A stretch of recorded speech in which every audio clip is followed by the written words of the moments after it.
Hey, everybody, all 163 of you so far. Welcome to another one of the amazing Guild of Music Supervisor panels. This one is key. This is all about a story about how music actually gets used in motion pictures, television, games, everything, but with very specific stories. So this is one I'm very excited for.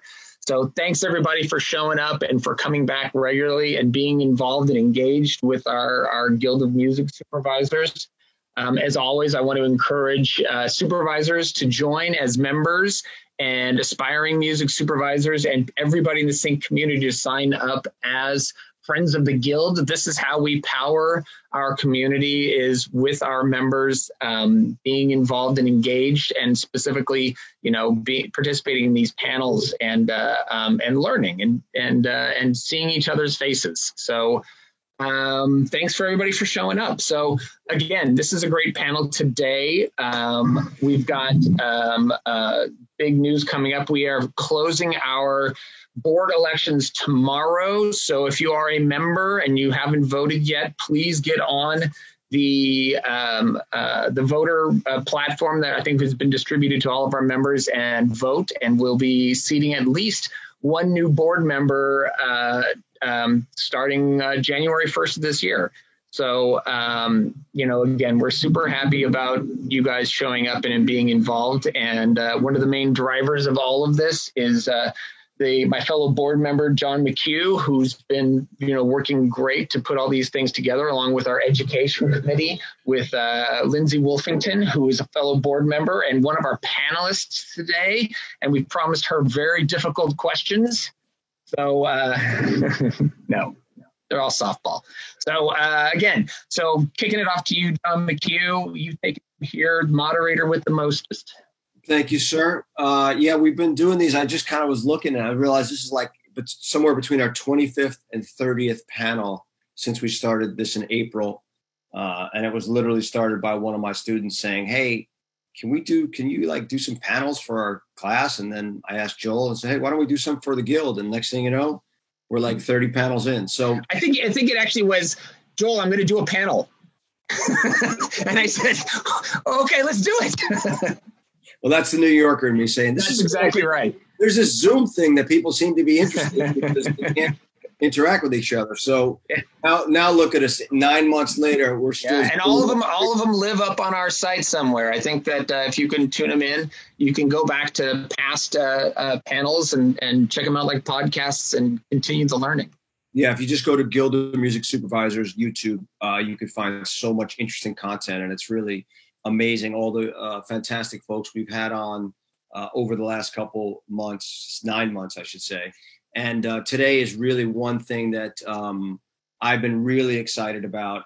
As a former label person and publisher, one of my favorite things was working to figure out how to get placements and how to maximize placements. And these next two cases, and I also am a huge fan of case studies. When we do the Mondo conference every year, one of my favorite parts of that is talking to the advertising community about how music goes in the TV spots and why they utilize music, and going through a couple different versions of how they got to the place of how they picked this song and what it ended up doing for the artist. Today is no exception. We have a fantastic panel covering some stuff from two different sides of things, how powerful TV movies can be in today's world when everybody's staying home and watching a little network called Netflix, and also one of the biggest games out there, Fortnite, and what that's been able to do for the music business and add some excitement in this very frustrating, tough time for the music business. So we're going to jump right into it, and we'll start with, I'm going to quickly introduce all our panelists, and then we'll circle back around. Carter Armstrong is an old friend of mine, known him forever. He worked at Warner Brothers Pictures for years. He's been a peer for a number of years now, and always been one of just the smart, good guys, being able to connect dots. And he's connected a big one on this one for his artist, Ayo and Teo. So say hey to the people, Carter. Hey, people. Hi, John. Nice to see you. Nice to see everybody who I can see. And also, he's brought Phil Rampula along, who is Epic Games, part of the Fortnite universe that has exploded. And say hi to the people, Phil. Hey guys, thanks for having me. So we'll come back to you guys. On the record side, from Mom and Pop Records is a label started by a gentleman named Michael Goldstone. He partnered up with Cliff Bernstein and Peter Mensch, who managed a couple small bands like Metallica and the Chili Peppers years ago, 10 years ago to be exact. He started this label with this gentleman, Thaddeus, and Thaddeus and Michael run this amazing record label, which has a sick roster of artists. They put together an incredible team of artists, and we're going to talk about one of their success stories today. So welcome the people, Thaddeus. Hey, what's up, everybody? Thanks for having us. Thanks for coming. And we have not one, but two Lindsays today. We have Lindsay S. and Lindsay W. So Lindsay Shapiro, tell us your role again at the label? You're on mute. She's on mute. Levi, can you help her? Sorry, should be good now. Hey guys, can you hear me now? Gotcha. Awesome. Hi guys, I'm the head of digital at Mom and Pop. Been here for 5 years and yeah, grateful to be here. Sweet. And our music supervisor pairing of Lindsay Webb and Lindsay Wolfing. LW. I didn't realize they're both LWs. That's I'm not Lindsay Webb though. What did I say? Oh, I said Laura. My bad. Laura Webb and Yeah. Lindsay Wolfing. Yeah. I was just sucked up in the LW thing. We don't need 3 Lindsays. Yes. Yeah. So, so you guys tell us quickly about yourselves. Laura, go ahead. Oh, okay. Yeah. So, are we going into the case study or just? I'll have to go into it, but just tell us a little about yourselves. Oh, okay. Yeah. So, I'm an independent music supervisor at my own company, Web Worldwide. And I've worked on film and TV for about 16, 17 years. I've been doing this. And Lindsay and I, we've been friends for a very long time. And we shared office space for a while. And sometimes we would partner up on some projects. And the first of the To All the Boys was one of our partnerships, and we had no idea when we worked on these films what it would become, but it's been a really fun partnership and we really enjoy working together. And Lindsay Wolfington, how did you guys end up? Why did it happen that you worked together on a lot of other projects before All the Boys, and had you been doing a bunch of stuff? Yeah, we worked on 2 other things. To All the Boys came from like the Awesomeness TV family, who I was doing, which I worked on One Tree Hill for years, and then the 2 executive producers from that went and started Awesomeness TV, which was a YouTube channel, branched out to creating shows and movies. And so we did like MC Squared. We did a season of Guidance together, and then this came along. And the first movie, they needed a lot of attention. They needed it all done in like 6 weeks. So it was like, let's team up, let's Divide and conquer. Exactly. And it was right before the holidays, and it was like, get everything cleared in 2 weeks. So we just were like, let's tag. We knew we worked well together, and we thought the film was really cute. We just had no idea that everybody else would. Yeah, and then we did the second one together, which is what we'll be talking about today, and we're working on the third, which we hope will come out next year. So on the second one, you obviously use a lot of great, interesting music, but this one in particular had a different mandate for this particular scene. Can you explain what the brief was for you guys and how you ended up with Ash?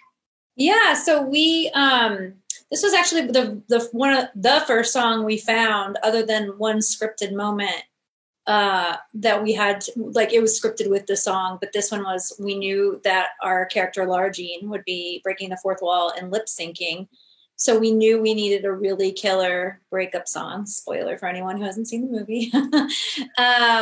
And so we really went through and because we have from Lindsay and I both doing this for quite a while now. Like, you kind of know some spots you think that will have a big impact. So we obviously hope this would be a big spot, and it, that it's the song is being called attention to was definitely a factor. And we love finding sad songs. It's like our hobby, and we like to see if we'll cry. And send songs back to each other and be like, "Did you cry?"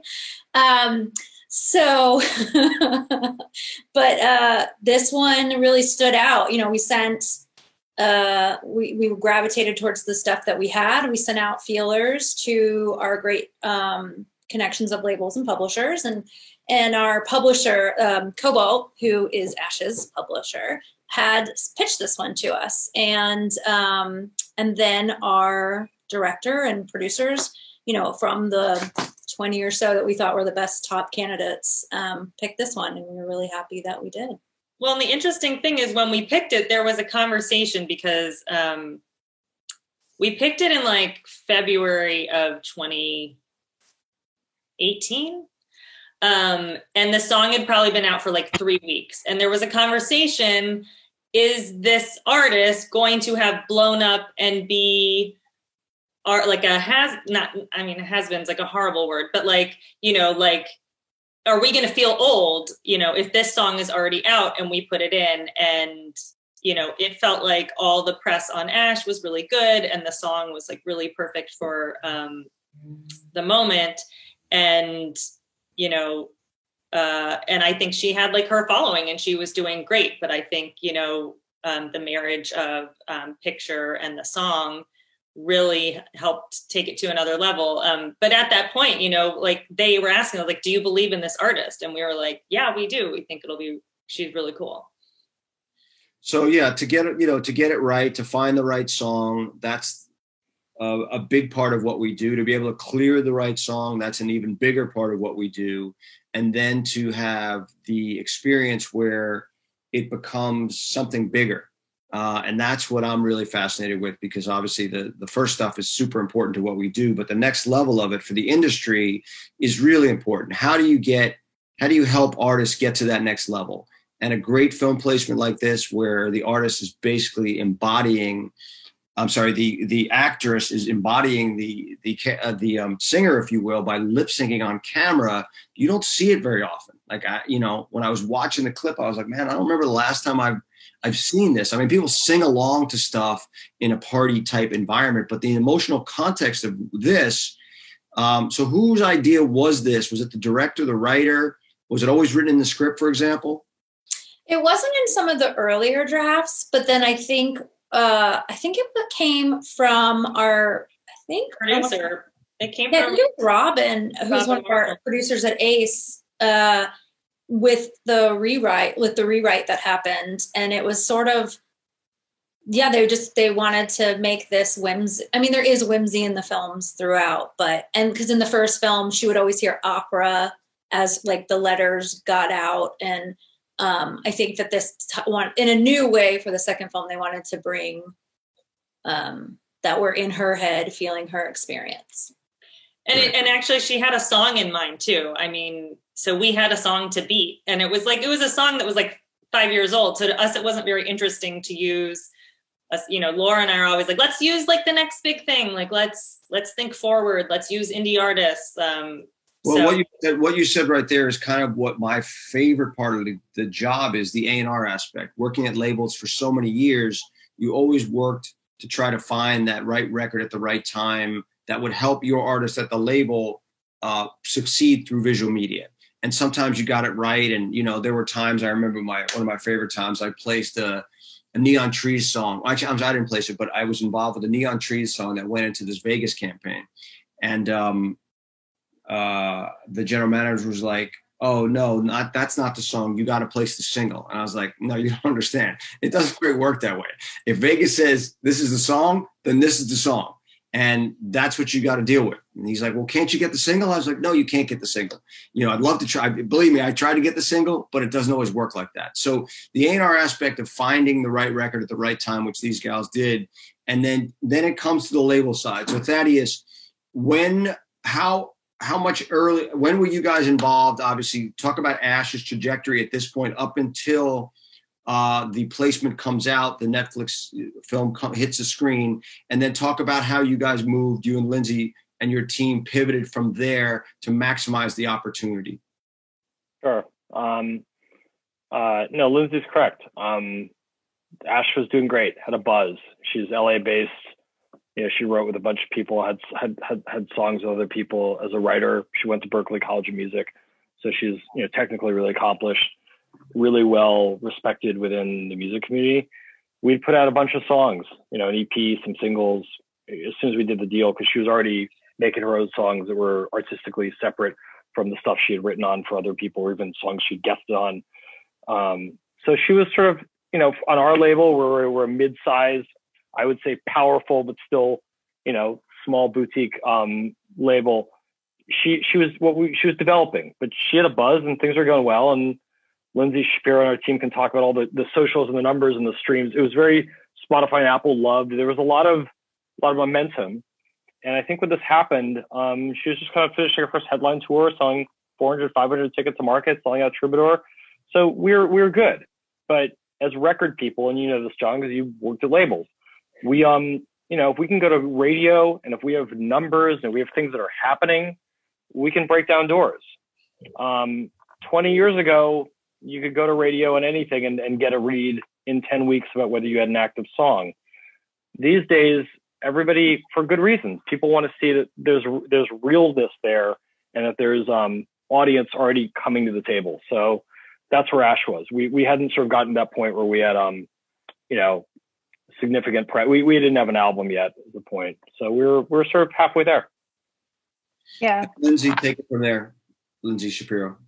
No, I mean, I have been working so closely with Ash for 3 years now. When early days before she had ever released a solo song, she had only ever written for big pop acts or been a featured vocalist on electronic music songs. She had never released a proper Ash song when I started working with her. So it's been just a true joy and honor to watch her develop as an artist and build this fan base slowly over time.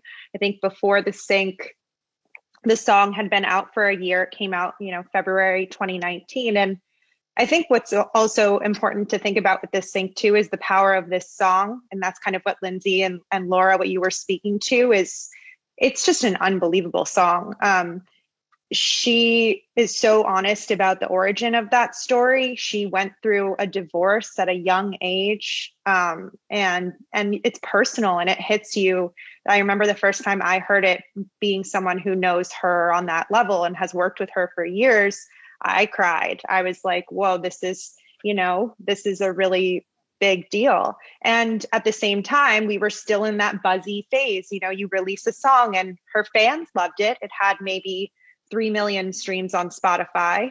Ash was still developing. As Thad was saying, she was selling out 500 tickets in LA. That's not a nobody artist. It's not easy to sell out 500 cap rooms in markets like that. But she was still at the early part of her career. Obviously, she had friends in high places. Phineas executive produced the track. So it's not like this was, a nobody group of people here. But yeah, it was really the onus and the pressure was on us to when the film Sync came out and we all became aware of the moment and the buzz, to get to work, to be like, this is Ash's moment. We don't want to let her down. So what do we have to do? Who do we work with at Spotify? Spotify already loved her. So this was a slam dunk. We just had to connect the dots. At Apple, same thing. At YouTube, same thing. At radio, Thad can speak to that as well. That was the one area the arena that Ash had to try to work her way into. And that's not easy. You have to do it through this very meticulous process of hitting them with numbers and with stats until they finally agree to give your song a shot. So that's my long-winded way of saying that. This has been. Well, but even beyond that, I mean, what we did is, just to give a context, I mean, we're a 20-person company now. We were 17 then. Whether it's us or a major label, there's always a core group of people.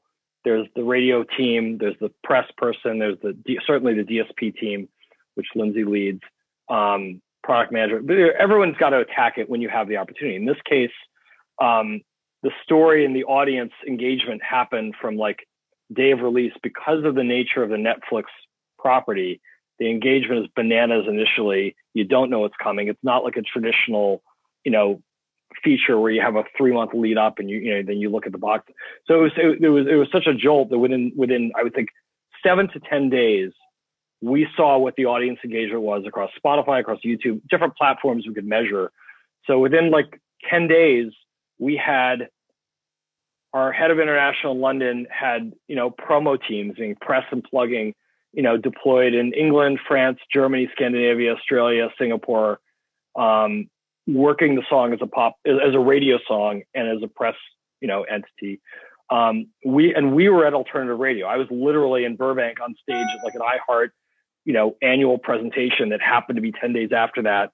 And, she got added to KYSR and then K-Rock, about 2 weeks later. It happened very, very quickly, but purposefully.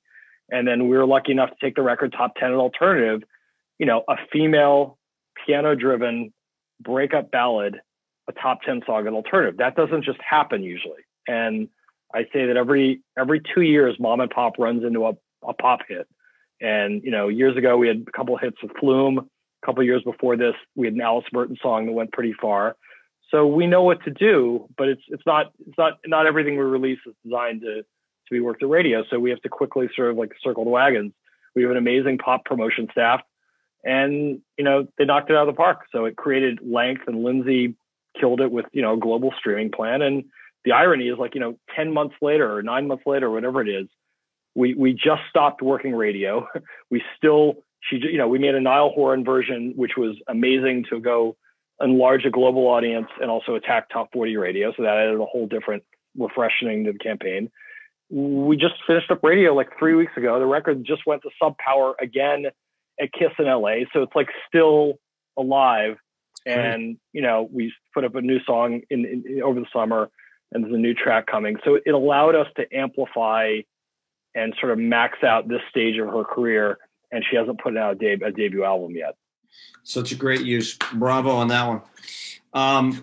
Anyway, yeah. So I want to get into the part 2 of that, where it wraps up to that next level. But I also want to keep everybody in game. So we'll come back to this side of it, and let's cut over to Carter Armstrong to talk about another interesting visual media piece and how publishers can also help ramp up their artists and what you can do for them. So Carter, take us through the Ao and Teo scenario of them, give people a little bit of backstory on them, and then what your moves were for this next thing we're going to be showing. Sure. Ao and Teo are a pair of brothers. They're from the Atlanta area. And they began as just like kids throwing videos of dance moves on YouTube. And eventually they became dancers for Usher. And then more and more people would watch their videos. And pretty soon they became like a thing. And they got signed to Peer. And they were always one of my favorite acts. There was a song called Lit Right Now that I love still to this day. One of my favorite songs. And publisher's job is to, and I mean this word, I use this word in the most generous way, is to find ways to exploit the music of an artist. You want that stuff out there. You want people to hear it. You want it to be, in my case, you want it to be used on a screen. So one day I'm watching my daughter play Fortnite, and Fortnite went from what's that to, oh, of course, Fortnite in about 5 months. So I'm watching it very carefully, and I hear a kid, doing the group chat, and he's singing an Ao and Teo song. And I was like, well, damn, we got to see if the guys are into this game. I checked in with Ao and Teo, and they were like deep into the game. There's 7 TVs in their house. Each one of them is dedicated to playing Fortnite. You can't have to go from the living room to the kitchen and not be able to play, so they were all about this game. And then the challenge was to kind of figure out, well, what is available?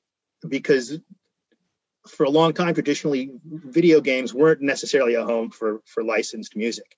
And, you might luck out and get a FIFA or some kind of Grand Theft Auto radio thing, but that was about the best you could do.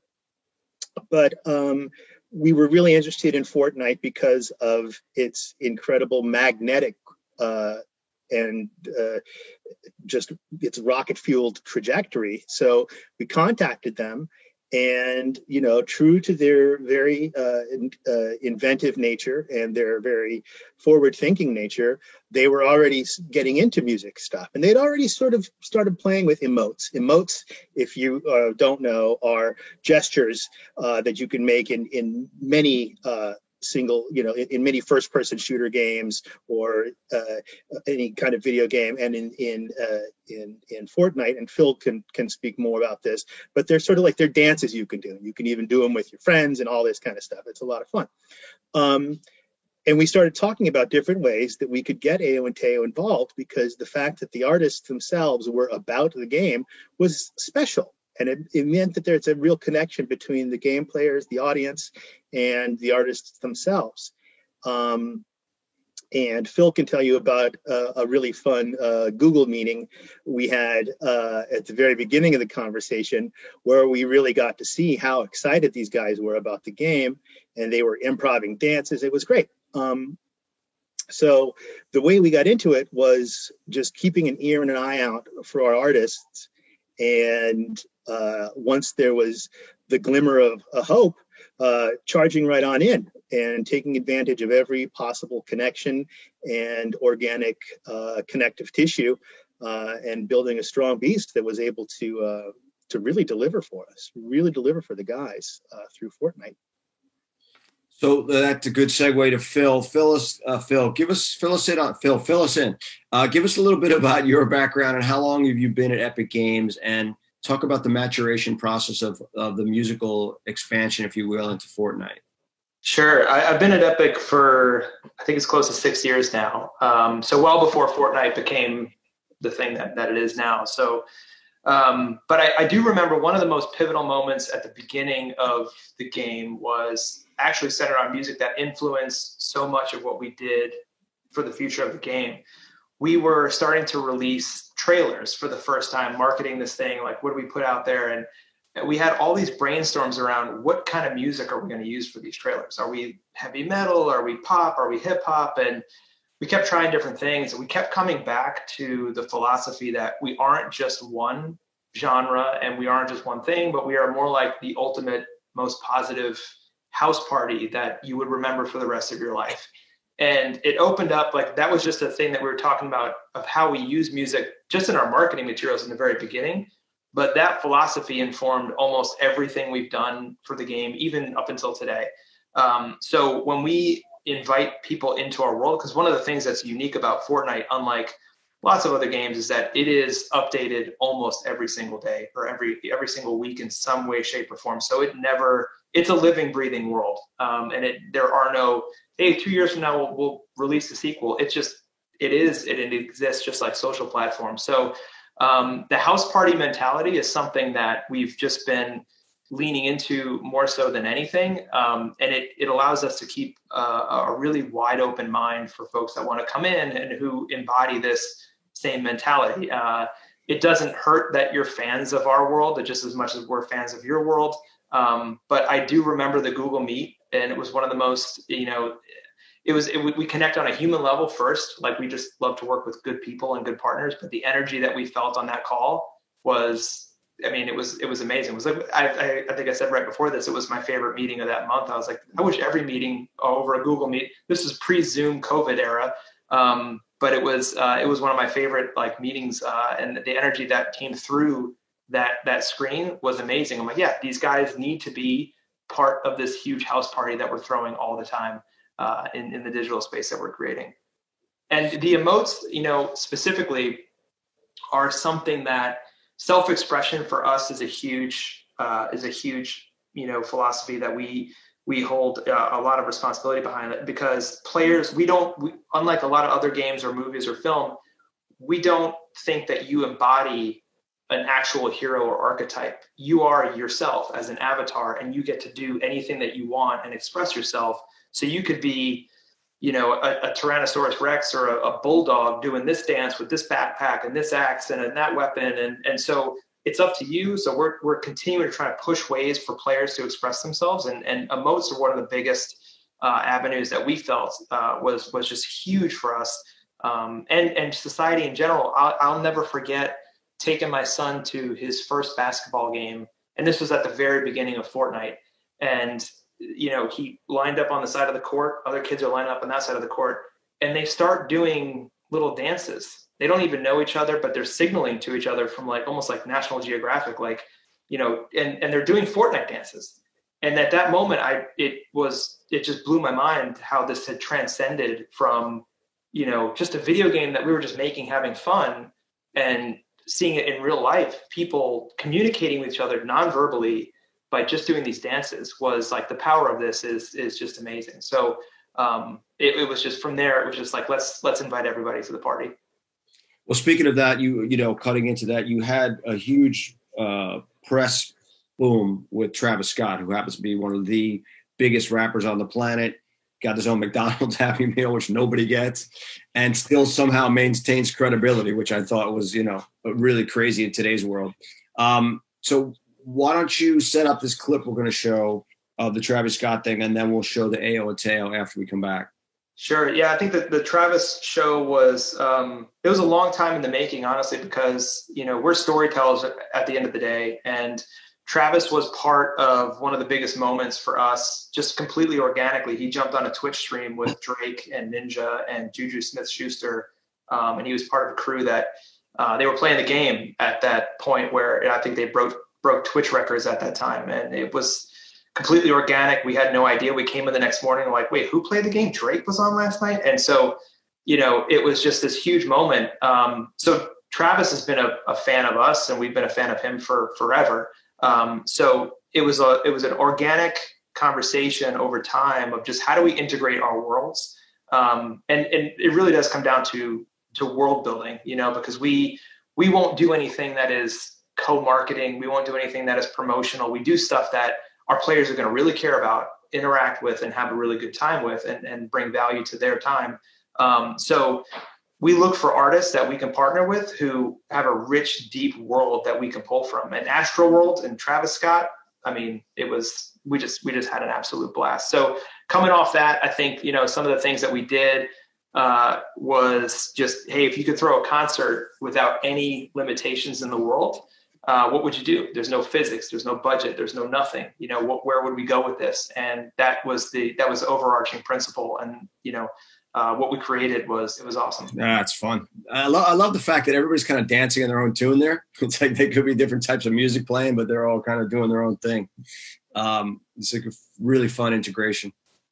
Yeah, I mean, you know, the authenticity behind it was super important because, you know, Travis's fan base, you know, same with Fortnite's fan base, is really, really, you know, they're into it. And you have to be true to form, down to the pixel on this stuff. Otherwise, so he's wearing the Cactus Jacks, you know, his emote is, you know, pulled from his stage show. Like everything was there from like, you know, the most authentic storytelling moments. Like, what would you want to give to these folks that they, you know, are going to really appreciate or anticipate? And so we had a blast. I mean, he was really, really fun to work with. Cool. All right, so let's cut back to Ayo and Teo. Obviously, what this did for them, the Spotify stream numbers, which I'll let Carter go into. So Carter, talk about, you know, some of the numbers that popped up when this thing hit, and then we'll play the clip after that. Sure. Well, you know, I think some folks were alluding earlier to sort of the traditional model. I think Thaddeus was talking about, you know, it used to be one of those things where you launch a single that maybe is a few weeks before the picture comes out, and you're banking on box office, and there's like a sort of a long sort of reflective result that you're hoping for.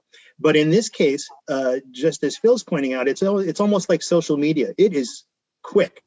So, you know, these songs were already, you know, Ayo and Teo were already a thing, to be sure. But I hope he's out there right now. Will Chavez, their manager, he hit us up the next day, the day after the emotes dropped. And he's all, this shit is going viral. We just picked up, I think he was like, we just picked up 300,000 Spotify streams. And it just kept going, and it kept going, and it kept going. And at this point, they're up 11 million streams for the song Last Forever. That thing went bazonkers. And, you know, a lot of it has to do, not only with the joy of the song and the fun of the emotes, but it's that organic connection, because that's all we ever want. Just like with Lindsay and Laura's song and Thaddeus and Lindsay's song that went into the film, that really works. And it's that reaction that the audience has. And this is the same thing. The reaction of the audience propelled this thing into the stratosphere. So yeah, talk about some of the numbers that popped up when this hit. Well, like I said, there was that initial Spotify thing.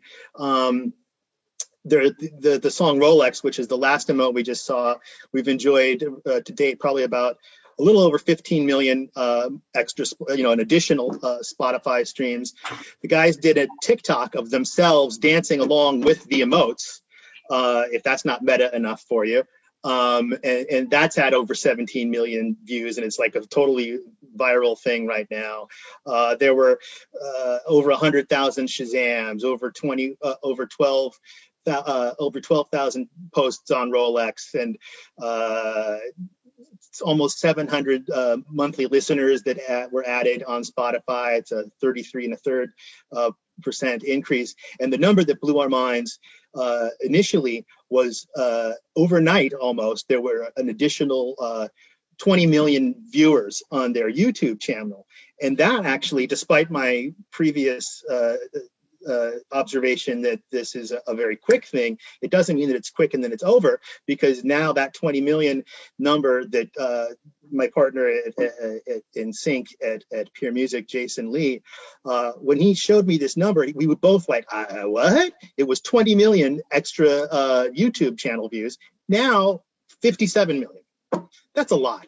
That's a lot of people. Yeah, no doubt. So obviously for a new artist, I mean, why we focus on these two new artists? These two visual mediums couldn't be any different, right? The songs, the energy of the two songs, the two artists couldn't be any more different. But the reality is, why we show it is because it's topical. Netflix is a huge network. Fortnite is a huge game. And these are what people are gravitating to. And when music can be tapped into them, it just gets that much bigger. And everything, all boats rise, so to speak, because it brings curious music consumers to the game who might not know the game, but they've heard about it. And then in the same thing, now that so many people know about these movies, some of them through the music, the tune in for the third movie will be even bigger for Netflix. So I want to circle back again we'll come back to you guys also, but to Thaddeus and Lindsay. So the next level, right? Once you get a break, like you did with Ash in the film, you work the song, and then where does the remix come from, and how did it attract such a big artist? Well, I think I think what was really important, and Lindsay should just say this, is that we leaned into Spotify and Apple, Spotify being the far more global partner, because we took that audience that was there, and it hit like a quick hit over 3, 4, 5, 6 days very quickly. But we didn't have any playlists.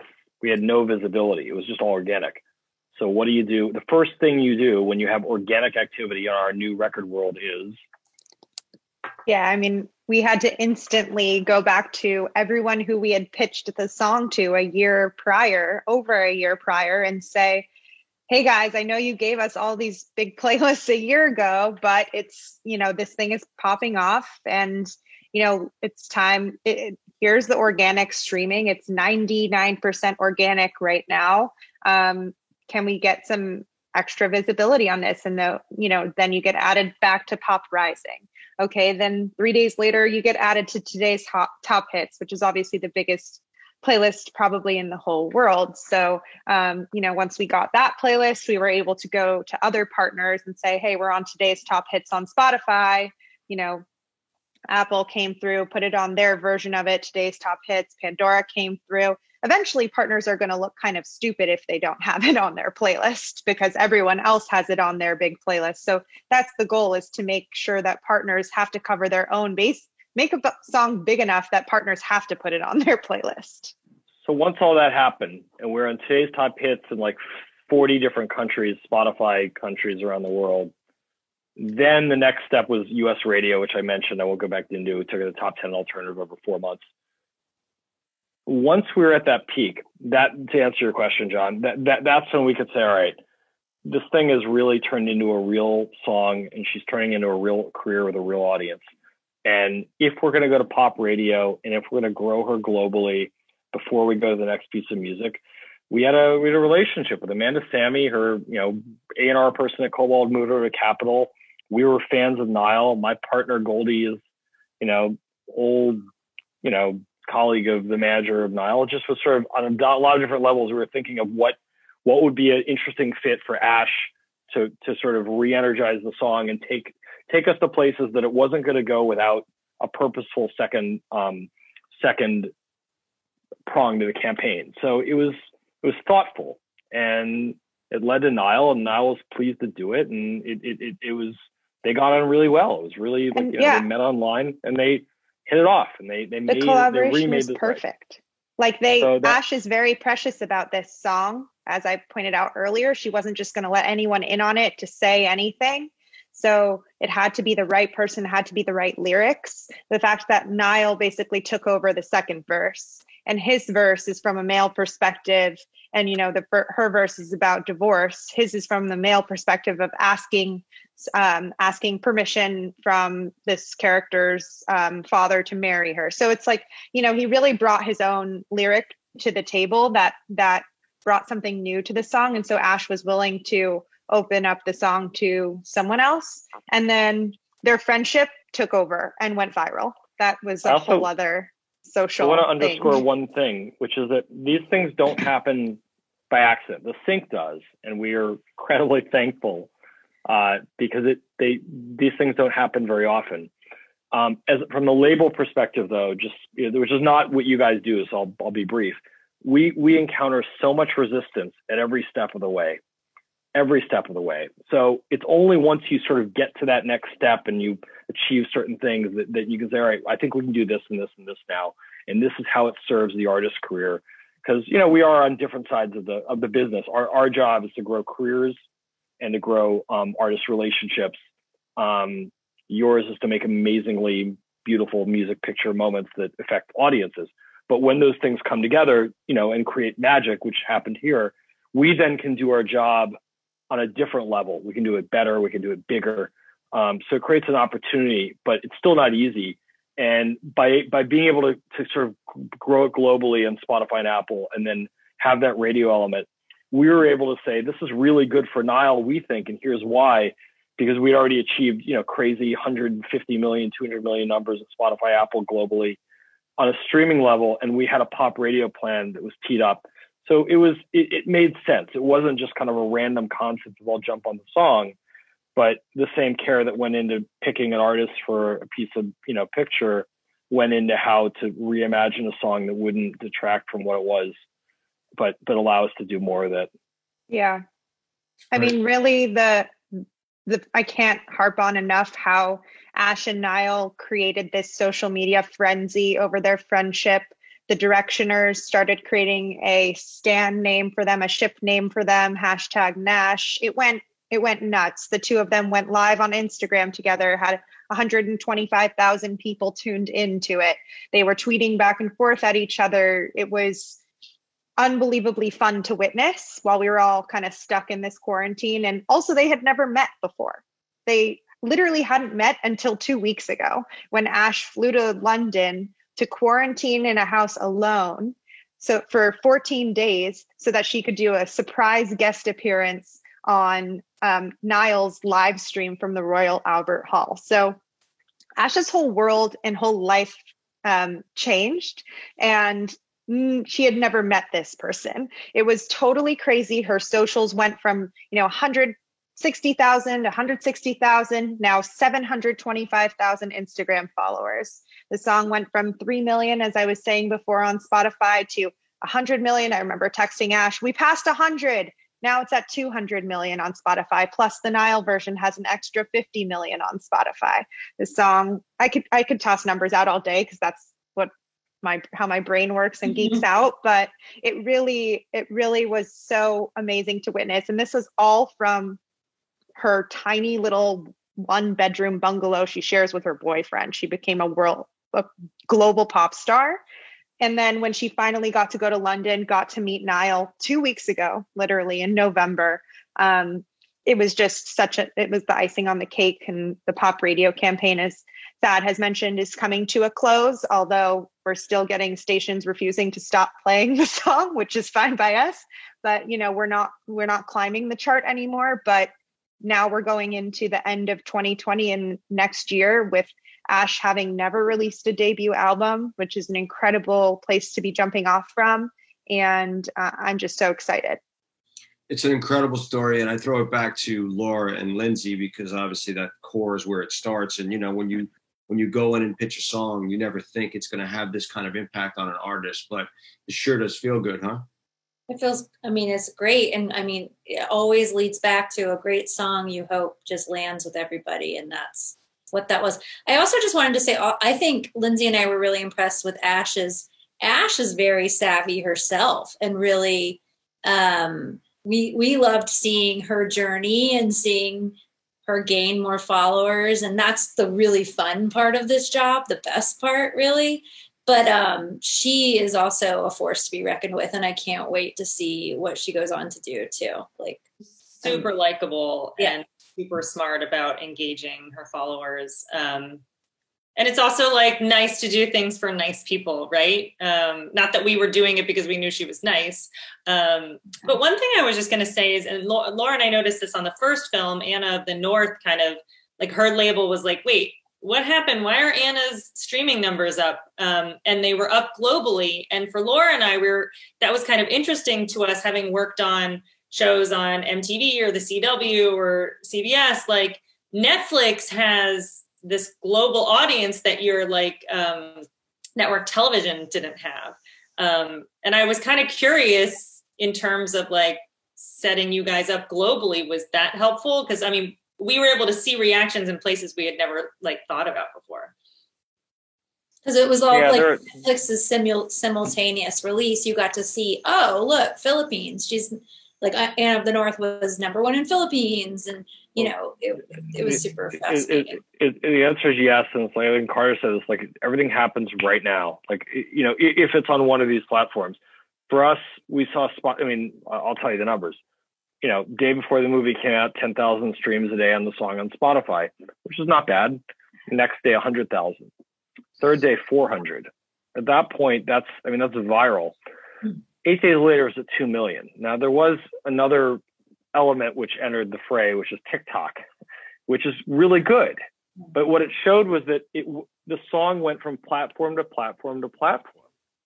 And because of the demographic of the film, not just Netflix, TikTok makes sense. TikTok powered streams, but none of it by itself makes sense. If the film's audience doesn't move onto a streaming platform of some sort, it doesn't matter. Or if they don't move to a social platform and then quickly to a streaming platform, then nobody knows. But because we could quantify that and say it's doing 2 million a day on Spotify, it's number 30 in the world. That allowed us to go to radio, which is very different than all the other platforms we're talking about. So we witnessed the intense pace, not just of a global system like Netflix, which is incredibly powerful by having a built-in, non-transactional, audience where you're not paying for it per se in the moment. And they got off of that platform and they experienced the song and other platforms really quickly. Yeah. That wouldn't have happened 2 years ago.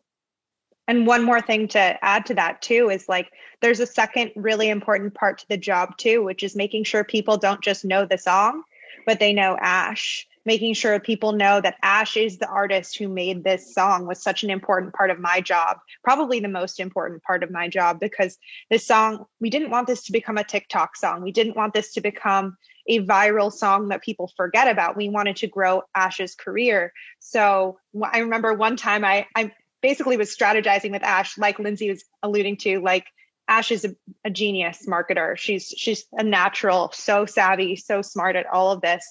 And we're okay, it's time for you to make a TikTok to this song. And she posts a TikTok, on her own account, which has over 1 million followers now, but back then it was very small. And Ash was like, this is crazy to see people making TikToks to my song. And everyone was like, wait, this is your song? People were like, so those dots we started doing as much as we could on TikTok and on socials and on other platforms to make sure that it was all connected back to Ash, and that Ash was a part of this narrative. It wasn't just moral of the story, it was Ash's moral of the story. So I think we're able to do that. How to turn a song, a prevalent song for an artist, into an artist's career. And that's about her writing more hits like that in the future. Going back to Carter and Phil. So Carter, you being the publisher, not the label, how did, and I believe they're independent artists, right? So what other, besides these natural bumps that you got from all these different places, how do you try to keep building that artist? And then I have a follow-up for Phil after that. Well, this isn't necessary, maybe there's more stuff coming with Fortnite. They're going to continue to do their stuff on TikTok. They're working with Jazzy Faye. They've got a Juice WRLD collab coming up. It's like, we're going to keep them working. And those guys, they spent, there was a period of time where you couldn't find them because it was like, oh, they're on their way to Turkey. It was like that kind of thing. They were just jet setting and doing all kinds of stuff, and that sort of slowed down. And now they're on the socials and they're online and they're doing all kinds of crazy stuff. I'll just go back quickly to the fact that it's the same thing as the Ash thing, where they did a TikTok to themselves. It's this amazingly sort of like infinite reflection that we can do online, and the things can constantly be renewed. So we're going to continue to look for different things for them to do in this world, in film, in TV, advertising, everything we can find. It's great. So Phil, obviously you guys have, you have such a popular game, and you have all sorts of different interested parties, music parties to be in it, and brands to connect with your brand. What do you look for? How does it work? And I know you mentioned the word organic. It's got to feel like these people are part of the culture and they're playing games and they're doing it. But tell me how your department works in that sphere to find the right artist to partner with. Yeah, it is really organic. I think being a fan of the game is not a mandate. I think, being a good person, having positive energy, if you're going to show up to this party, you got to feel like you're bringing something really good to the table. And that's kind of the vibe we go with. And we try to look for folks that we can really collaborate with first and foremost. So, difficult to work with, bad attitudes, those are things of it's going to be tougher. So we rely on the human approach to it first and foremost. There's no real science we have to it. I wish there was more that I could share that was much more mathematical and had a calculus behind it. But it's like, hey, we got along and we both want to do something really cool. And we're just going to pour our toys on the floor and say, what do you want to make? And if there's a good connection, we just kind of go from there. One thing that we do want to make sure that we continue to strive for is we don't want to feel like we are a brand that has, or a game or a world that has, a stigma around it. So we don't want to be all one thing all the time. We're constantly trying to make sure that we give something for everyone, because players' expression in our world is of the utmost importance. So, if you want to be a superhero, you can be a superhero. If you want to be a medieval knight, you can be a medieval knight. If you want to, dance to hip hop, or if you want to, we haven't really done too many songs that make you cry, to be honest. That's, in the earlier part of the call, I'm like, maybe we should try that out and see how that goes. But, if you want to try and do something in our world, we're going to welcome you into it. So there is no real science, but as long as you bring a highly collaborative mindset and you're willing to experiment with us and allow us to collaborate with your world, we're all ears. It's really as simple as that. I also do think we don't want to I saw something going on in the chat, we don't want to be associated with only big stars, big movies, big, artists all the time. It is something of value to us to make sure that we're covering all bases. So, the size of the artist to us does not matter. If it's the right vibe and it fits, we've done trailers with folks that, you know, I just heard the song and I watched the trailer. I knew what we were trying to do. Didn't matter who it was. I'm like, this is perfect. This is a bullseye. Let's just do it. So there's really no more science to it than that. And I think it's just positivity. It's high energy. Again, it's the ultimate house party. If you can fit in at the ultimate house party, you're more than welcome to Fortnite. Yeah, Phil, question for you. So we did a panel a couple of weeks back with some of the folks from EA and Activision, and obviously those guys are working a year in advance. Right? If you want to put music in that game, it's a year, sometimes more, and so they really have to project ahead A&R wise. You talked about the game being updated all the time, but what is your time frame? Like if you see something great, you love it, you know it's going to work, and these people could be in the game. What is the time frame from when that happens to actually when the game would hit for you? It depends on where we put the music. If we're going to do a custom animated piece like the Ayo and Teo pieces, where we're going to get mocap, we're going to get animation on those characters, we're going to put them. That takes weeks at a time. We're still we just move at a breakneck pace. We're a fast moving company, so that's about a 7 to 8 week period in terms of production. We've got cars in the game now, which we've introduced radio stations on the cars, so that's a quicker. Much more economical, like just fast to market. We can put a song on the radio station pretty quickly in our cars, and control things that way. We're continuing to look at where are the touch points that we can introduce music to our game that the players are going to feel like they can own expression. There's times that you're waiting for a match to start and you're in the lobby. There's music there. We've got lobby tracks. So it depends on the venue. The emotes and the custom animations on the emotes take a little bit longer. The huge concert level experiences like Travis obviously take a really long time. But we scale all the way down to, hey, we can get something on in less than a month if it's on a car radio station, in one of our cars, our vehicles in the game. So we're trying to make sure that we don't fall into a trap where we have to wait all the time to incorporate pop culture stuff. We want to be faster to market on this kind of stuff, just to break cool artists and do cool stuff. Because, it means something to us too, to be at the forefront, and introduce those things to our players. And Marco had a question about the concerts being live or avatar and track. What are the actual structure of the concerts? The concerts themselves, like when we did the first one we did was with Marshmello, and it was definitely a big moment. It was a big moment for us, and it was something that was really, really new. That being said, when we did the Travis one, we really wanted to do something intentionally different, not bigger, not better, just super different. And that's something that we're going to continue to hold ourselves accountable for.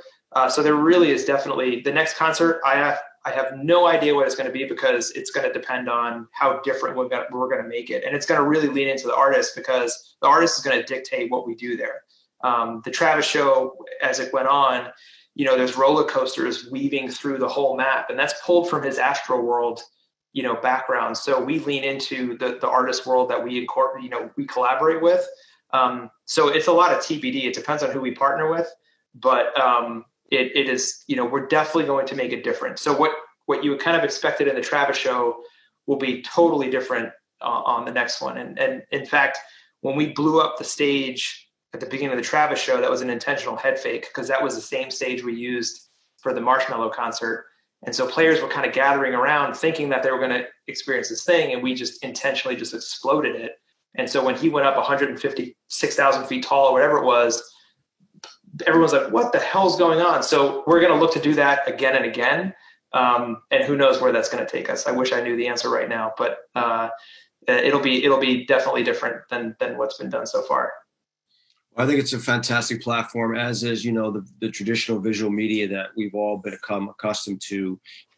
Back to the mom and pop side of things. So for you guys in continuing to manage the process and next steps in an artist's career, where for Ash, for example, what is a release plan for an album for her, and when are next releases for her so people can look for it?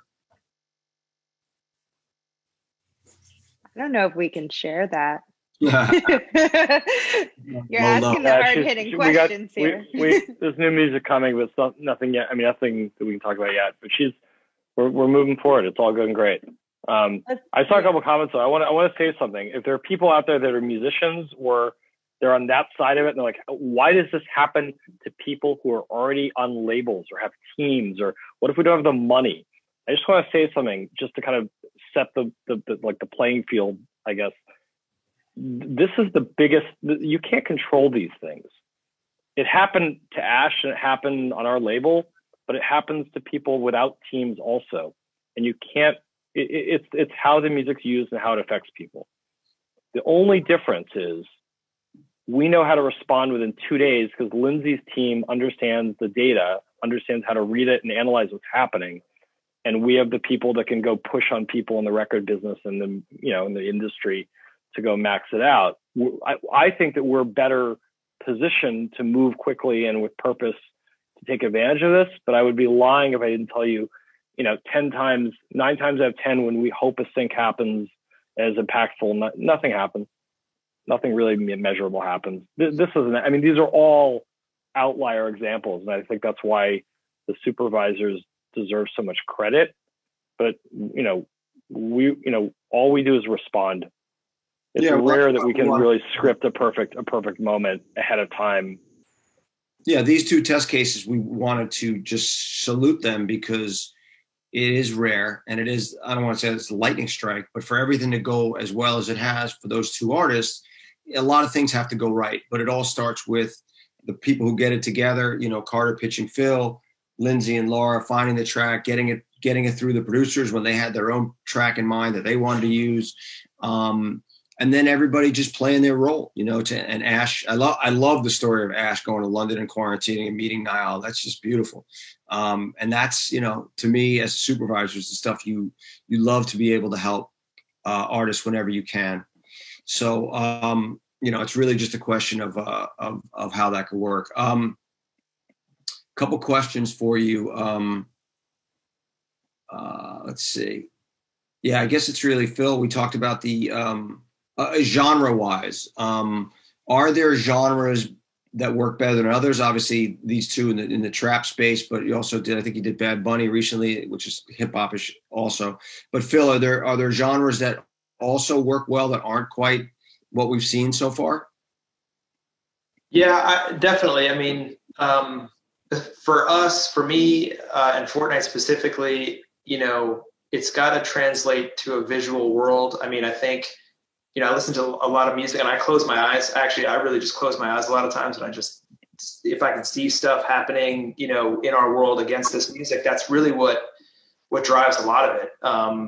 Whether it's reggaeton, whether it's hip hop, whether it's, trap, whatever, it doesn't matter. If I could see something happening that players are going to react to, that's kind of what the ultimate guide is. So I think and there's music that, regardless of Fortnite, I mean, I listen to music, we all listen to music all the time. Like, I close my eyes and if I could see something happening and I'm transported, those are the things that are like, yeah, that has a high probability of getting into Fortnite in a positive way. Because you can translate it into movement, you can translate it into interaction, you can translate it into lighting and all these different things. I like to translate the audio into visual. So, I mean, that's one of the spidey senses I rely on a lot. Is just, I just close my eyes and listen and just see if I can see things happening in our world based on the music. And in your world, Phil, how many designers, executive producers, people, team-wise, do you have to get a piece of music or an idea or concept to incorporate somebody into a game to? How big is your team that you go to? We're a pretty sizable org, but I think we are. I mean, we're fast moving. We don't overthink. We're not structured in a way where there's lots of red tape and layers to get things done. If it's, a couple folks say, hey, this is really amazing, we got to do something with it. So that's pretty much all you need. Honestly, like, we're one of the most open and, accessible companies in that regard. I mean, a lot of times folks will reach out to us, or we just find stuff, just people cruising the internet. Someone will send me a message like, hey, I found this song. I'm like, cool, this might work for so-and-so trailer, and we'll just go do it. I mean, we don't overthink a lot of stuff. We move really fast, and if it feels right, we just go. So we definitely don't have a whole lot of red tape in terms of that regard. Even on our business, our legal, we never let those kinds of things make the decision. If it's a great creative idea, we just power through really fast. That's great. And back to the label side, obviously you got a couple questions in the chat about TikTok. So Lindsay, Thaddeus, talk to us about marketing your artists along with TikTok, working on To Feel It, the organic nature. Obviously just what happened with the Stevie Nicks thing recently caught everybody's attention. So obviously these lightning strikes, they happen and everybody wants it. But talk about what you guys do on that side of things to work with your artists and make sure they're engaging with one of the hottest platforms out there, TikTok. Yeah, it's so funny. It's like, I don't know if you've seen the industry stats about just like how big this platform has really grown over 2020 because of COVID and, people just downloading. I got a TikTok this year. I'm not going to tell you my username. Please don't look it up. It's keeping on the low. No, totally. I mean, it's like, and what was cool is like the beginning of TikTok, I think everyone just thought it was this kind of like dance platform, lip sync, kind of like Musical.ly meets Vine. And now it's been really crazy. I mean, all these different kind of communities have evolved on this platform. There's artists communities, visual artists, there's dance, of course, there's like political activism on TikTok. There's so much going on in this platform, so many different universes. There's like there are therapists on TikTok. There are TikTok doctors, which is maybe questionable, but so much happening that our artists, I'm finally getting a lot of them to realize that it's a fun place to be. It's not just a place that like I'm your digital marketing person telling you should be on TikTok for these stats reasons. I'm like, go create an account, spend an hour on the For You page, go down a rabbit hole and have some fun. And then come call me the next day and we'll have a conversation. It's like, that's where the entry point into this magical world begins. And then the possibilities are endless. I mean, TikTok themselves, the organization has an editorial team. TikTok has music industry relations people, artist relations people, brand partnerships people. It's really blown up. Obviously, you can activate through influencer marketing on TikTok. You can do actual advertising. So I did see some questions on the side about where's the best platform to advertise. Instagram stories. I'm seeing the best results in terms of click-through rates for your dollar on TikTok ads.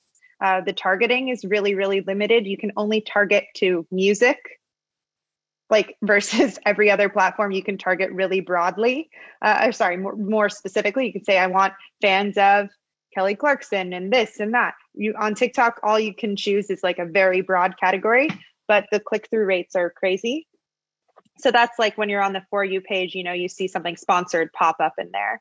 A lot of people are engaging with those ads too. So there's a lot that artists can do. And that's in addition to just like using it and being funny on it. I mean, Ash has posted some really hilarious TikToks. We have another artist that we work with named Evan McIntosh, who's unbelievably funny on TikTok and hopped on this trend the other day, the Miley Cyrus, like kind of vocal microphone trend, and got 4 million views on a TikTok that she posted. So it's really just kind of about going into this world and playing around and having fun.